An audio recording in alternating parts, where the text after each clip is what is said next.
অনেক গরম পড়ছে, কিন্তু গরম পড়লে হবে কি, যখন মনে কোনো আবদার জেগে ওঠে তখন আর রেহাই পাই কোথায় বলো। তবুও আমরা শরবত খেলাম, বেলের শরবত। এখন তো আমাদের বাড়িতে প্রায় প্রায় বেলের শরবত হয়। তাই আবদারটা কি ছিল? আবদার ছিল আজকে পিসি বিরিয়ানি খাবো। তো পিসির কাছে যখন ভাইপো ভাইজি মিলে আবদার করে, তখন বিরিয়ানি না করে কি পারা যায়? তাই গরমে চটপট করে আমার ভাইজি বাজার করতে গিয়েছিল, সে বাজার করে এনে দিল। আর আমি এখানে আলুগুলোকে ভেজে নিলাম।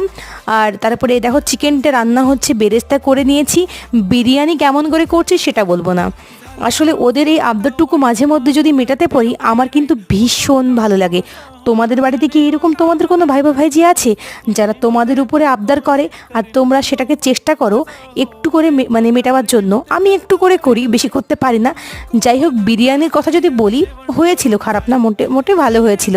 তোমরা জানিও তোমাদের ভিডিওটি কেমন লাগলো।